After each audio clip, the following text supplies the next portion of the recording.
تو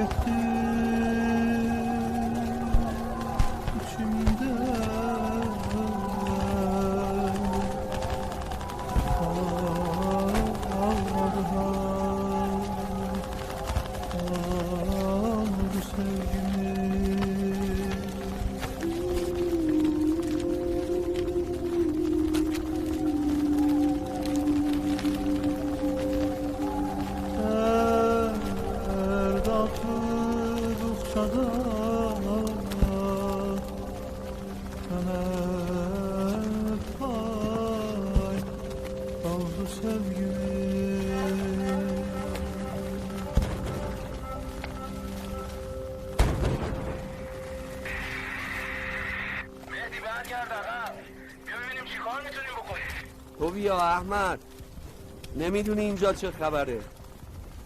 آرزو میکردم کاش تو هم اینجا بودی، شنیدی؟ من که پهلو تو نشسته بودم، مصطفی منو برد. کاش که اینجا بودی میدیدی چه جای باصفایی احمد.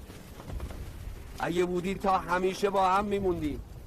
خلاص اگه وقت کردی بیا تماشا کن. مهدی تو رو خدا برگرد عقب. قسم نده احمد، من نمیتونم بچه هامو اینجا تنها بذارم. پس لااقل جواب این بچه ها عقبو بده. من حرفامو زدم، بهشون بگو هر کی مهدی رو میخواد بیاد اینجا.